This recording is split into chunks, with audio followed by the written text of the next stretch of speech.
This is the southernmost point you can drive to on planet Earth. It took us 23 days, 4 countries, and one road that kept getting narrower mile after mile until one morning it simply stopped. Before we tell you how we got there, this is what 23 days actually looked like. A glacier breaking apart in real time.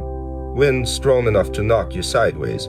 A straight line of asphalt with nothing on either side for hours. Wildlife that doesn't know what a motorcycle is. All of that happened before we even reached the part of the trip we were planning for. We left home with one plan: follow the road as far south as it would take us.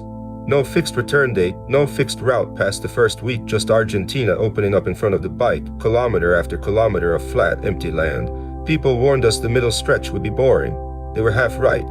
Bahía Blanca is where the country stops pretending to be anything other than enormous. The road runs straight for so long the horizon stops moving. You start counting hours instead of kilometers. And somewhere in that stretch, without noticing exactly when, the trip stopped feeling like a vacation and started feeling like a commitment, because there was no quick way back from here. Every hour south was an hour we'd eventually have to ride again, in reverse, to get home. Puerto Madryn is where the ocean takes over the story. This is one of the few coastlines in the world where marine wildlife comes right up to the edge of the land, uninterested in whether anyone's watching. We spent 2 days just walking the coast, cameras down half the time, because some of it you don't want to watch through a screen. What struck us wasn't the size of the animals, it was the indifference. Nothing here changes its behavior because a couple of tourists on a motorcycle showed up. The coast was doing this before Argentina existed as a country, and it'll keep doing it after every one of these videos is forgotten. That's the thing about Patagonia that doesn't come across in photos. It's not performing for you. You're just allowed to watch.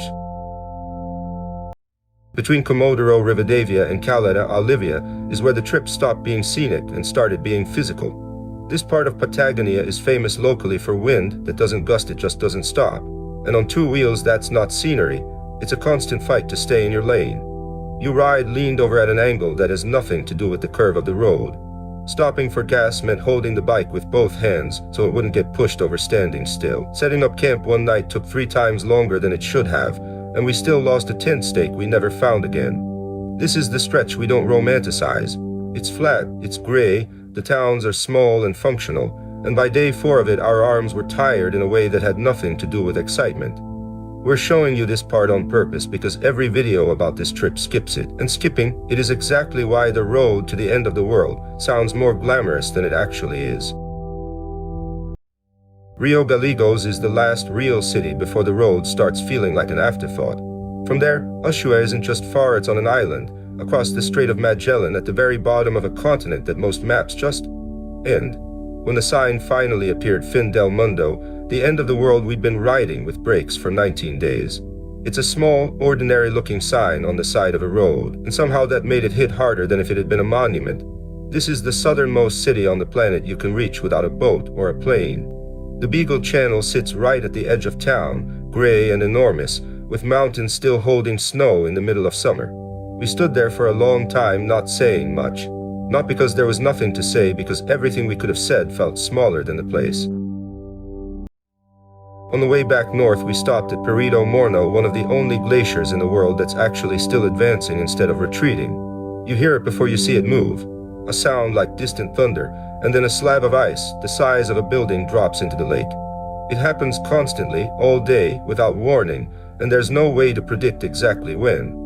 We stood on the viewing platforms for hours just waiting for the next one. It's strange to feel small next to something that isn't even alive. The glacier doesn't know it's famous. It doesn't know people fly in from other continents to watch it break apart. It's just doing what ice at this scale has always done, long before any of us were here to film it. Rey de Tilly, San Miguel del Monte, Lujan, none of these are the places people asked us about. They're the places between the places. The return leg doesn't get a highlight reel because nothing dramatic happens in it, and that's exactly what it's for. 23 days in, we weren't chasing anything anymore. We were just riding, tired in the good way, replaying the trip instead of planning the next stop. Small towns, ordinary gas stations, a few wrong turns nobody bothered correcting because we weren't in a hurry anymore.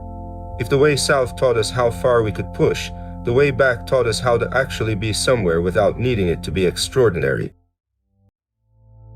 By Zaret, the trip had stopped feeling like an adventure and started feeling like a memory we were still inside of. The traffic got heavier. The radio started picking up stations again.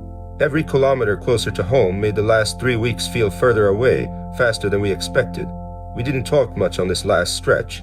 There wasn't a plan for what came after, just the road doing what it had done the entire trip, pulling us forward whether we were ready or not. 23 days, 4 countries, 1 road all the way down and all the way back.